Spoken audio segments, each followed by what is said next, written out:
নমস্কার বন্ধুরা, ঈশিতার বাঙালিয়ানা চ্যানেলে সবাইকে স্বাগত। আজকের বানিয়ে দেখাবো সিমুই। আর এই সিমুইটা একটু সরু ধরনের সিমুই নিয়েছি, তোমরা দেখতেই পাচ্ছ। একটু ব্র্যান্ডেড নিলে খুবই ভালো হয়। এই সিমুইটা কিভাবে করব চলো ঝটপট দেখে নিই। প্রথমেই কড়াই গরম করে নিয়েছি, কড়াই গরম করে একটু ঘি দিয়েছি। ঘিটা মেল্ট হয়ে গেছে, এরপরে এই সিমুইগুলো সব দিয়ে দেবো। একটু ভেঙে নিতে হবে সিমুইটা। বাকি সিমুইটাও দিয়ে দেবো।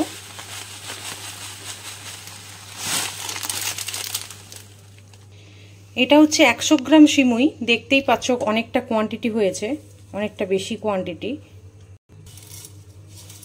এই পুরো সিমুইটার জন্য আমার দরকার 1 লিটার দুধ। আর এই দুধটা আমি এখানে গরমে বসিয়ে দিয়েছি। এই দুধটা আমি গরমে এই সাইডে বসিয়ে দিয়েছি। একটু হালকা গরম হয়ে গেলে তারপরে ওই সিমুইটা হালকা ভাজা হয়ে গেলে আমি ওর মধ্যে দিয়ে দেবো। এই সময় আঁচটা একেবারেই আমার লো রাখতে হবে, যাতে পুড়ে না যায়, সেই খেয়ালটাকে আমাদের রাখতে হবে। ঘিয়ের ফ্লেভারটা দিলে, ঘিটা দিলে আমার বেশ গন্ধটা ভালো লাগে, তাই জন্য ঘিটা দিলাম।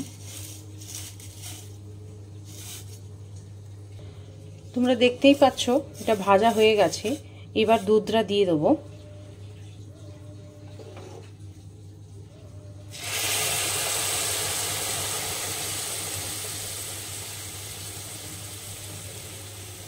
পুরো দুধটাই দিয়ে দেবো।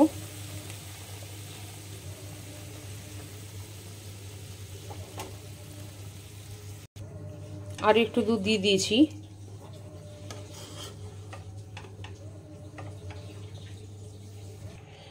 পুরো দুধটা দিয়ে দিয়েছি, দেখতেই পাচ্ছ তোমরা। কিশমিশগুলো এরকমভাবে হোল নাইট ভিজিয়ে রেখেছিলাম, দেখো কত সুন্দর আঙুরের মতো ফুলে গেছে। এই সব কিশমিশগুলো দিয়ে দেবো সিমুইয়ের মধ্যে, তাহলে খেতে খুব ভালো লাগবে। অনেকেই কাজু ব্যবহার করে, কাজুও দেওয়া যায়, কিন্তু আমি আজকে ছিল না বলে এই কিশমিশগুলো দিয়ে দেবো।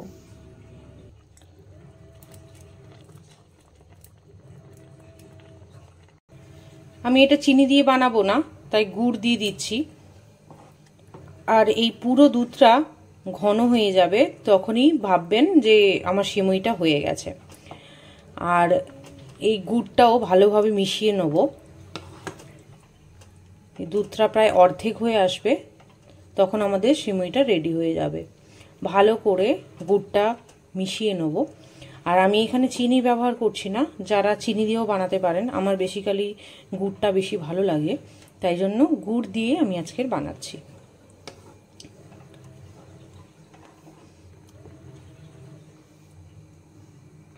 একটু ফ্লেভারের জন্য আদার একটু জিস্ট দিয়ে দেবো। গ্রেট করে রাখা আদাটা একটু দিয়ে দিলাম। আর একটু দেব এলাচ।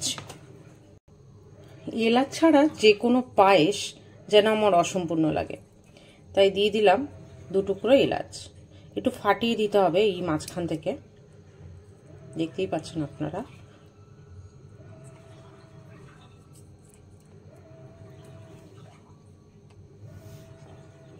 ভালো করে মিশিয়ে নেব। দেখতেই পাচ্ছেন কেমন ঘন হয়ে আসছে।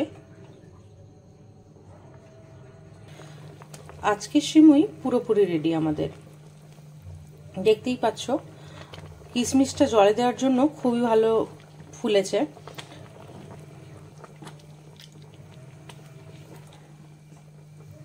এইরকমভাবে সিমুই বাড়িতে বানাও আর আমাকে জানাও কেমন হলো তোমাদের। আজকের জন্য এইটুকুই। Thank you. আমার সিমুই রেডি হয়ে গেছে। এবার ওপর দিয়ে অল্প করে নারকেল কোড়া দিয়ে দেবো। নারকেল কোড়াটা দেখাতে ভুলে গেছি, তখন সিমুই তৈরি করার সময় তখন দিয়েছিলাম। যা যতটা লাগবে ততটা দিয়ে দিলাম।